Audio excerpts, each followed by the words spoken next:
It's finally here. All 9 minifigs, all 4 builds. This thing is so exciting. I'm so glad I finally got it.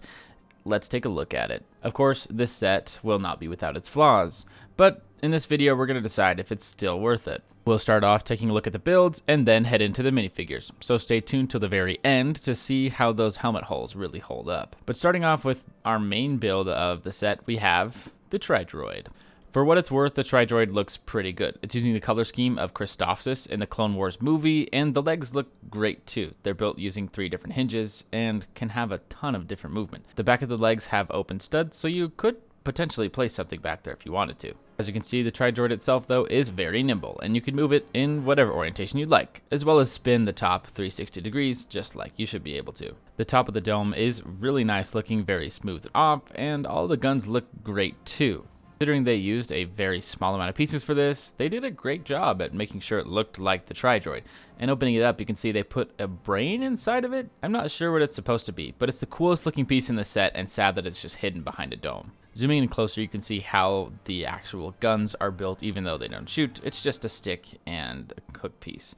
But, of course, they had to have something shooting. And that's when I think the ugliest part of the set comes in, the very top of the legs with flick fire missiles. This might be my least favorite part of the builds in the set, are just these flick fire missiles. And usually I love them, but here they just look really bad, and they're in a bad spot, all facing different directions. I don't like it, but they work, and I guess it's good for play. On to our next guy. This is my favorite build of the set by far, and it looks so good. The STAP here looks super great with the minifigure on it too. Its proportions are very nice, and I know that they have made a bunch of these in the past. This one is my favorite. You can see the side of the minifigure is pretty bare, but in reality it doesn't need to have anything at all. And this has no stud shooters, and yet I think it's going to be the best play feature of the set. It looks so good. Well done here, LEGO.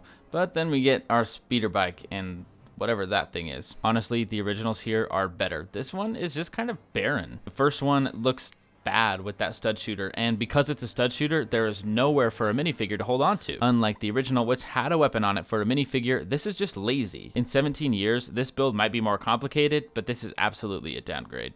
Speeder bike, however, isn't a downgrade. I think it's not as good as the original, but it's good enough that it really works. It can fit 2 of our beautiful clone minifigures and has 2 of their blasters on the back. The worst part about this one to me is the stud shooters. Seems like a common theme here, but they just add extra bulk and this weird thickness to the side that could have been something way different and better. On the front, I really like the candlestick pieces they used, or the pieces they usually use for the end of the guns, to add some length to those poles. Obviously pieces we didn't have in 2007, they work really well. The hood of it per se looks pretty good, as well as the handlebars. It's nice, but that stud shooter just pokes out all the time. We do get a fun little box in this set too that opens up to reveal a very nice looking thermal detonator. My favorite part about the stud shooters though this time is that they're all round tiles like the thermal detonator.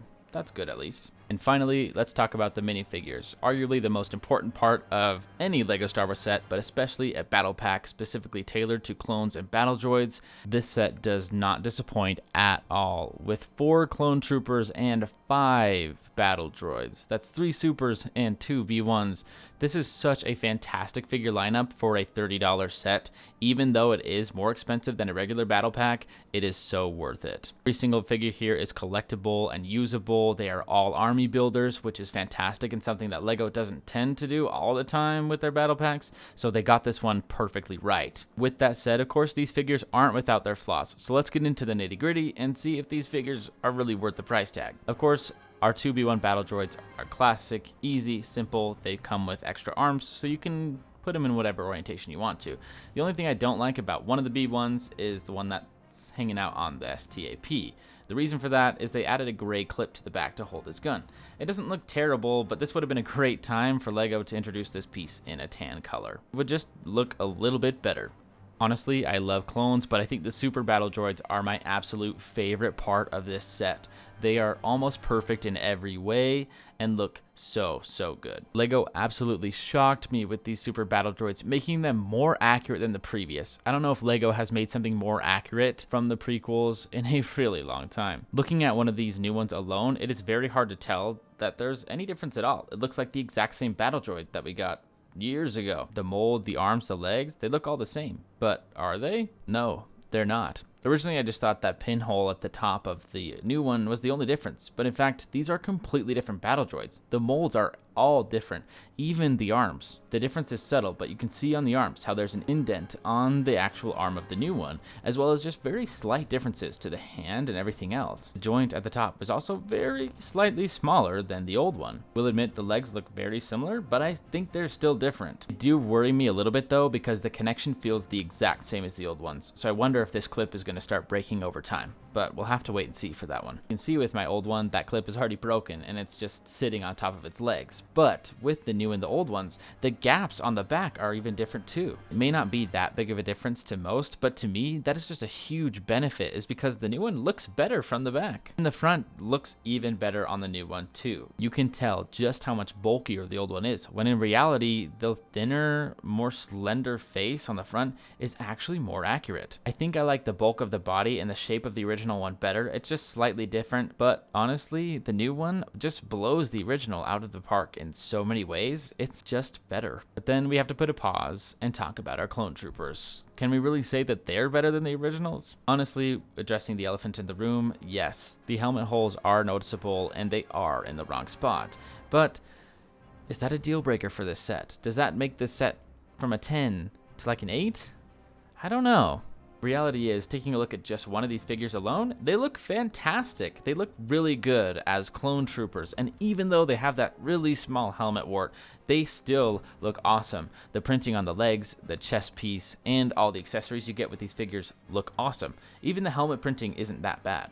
Printing on the back, I'll be basic as it is, still looks really good and very defined. There's no smudging on mine or anything like that, which is something I was worried about too with them mass producing more clones. But those helmet holes made me look back at the original helmet that we got in that 2007 set 17 years ago. This set is a recreation of that battle pack, and I wanted to show all of you how far LEGO has come. The old helmets, although very nostalgic and looking great, do not work as well or look as good as the new ones. I know this is a hot take, but even the newer ones can move all the way sideways without pulling the helmet off. Little things like that go a long way, and looking at the back, you can see just how much more refined the new one is. Even from the side, the helmet warts don't make that much of a difference, and the printing looks great. Look how far they have come. I know LEGO is a different company now, but if you see those two helmets, you must realize that it is good, and it is a huge step up. With the 3 regs, however, I was hoping for another Commander clone that was yellow painted, but I'll take the Shock Trooper here too.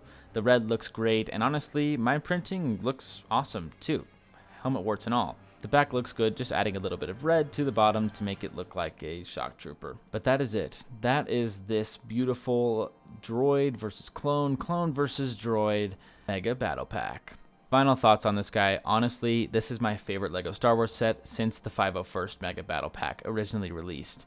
Giving us this many clones as well as this many droids truly shows that LEGO's finally listening to its customers and they're willing to give us what we want. In a perfect world, of course, we would have gotten clones without helmet warts or with changed helmet holes so they could be where they're supposed to be. But the reality is, these figures are a huge step up from what we got 17 years ago, and even now, they are really good figures. But that's my take on this set. Thanks so much for watching. Don't forget to hit that subscribe button and like. Let me know in the comments down below what reviews you want to see coming next, and we'll see you next time. Mr. Woody out.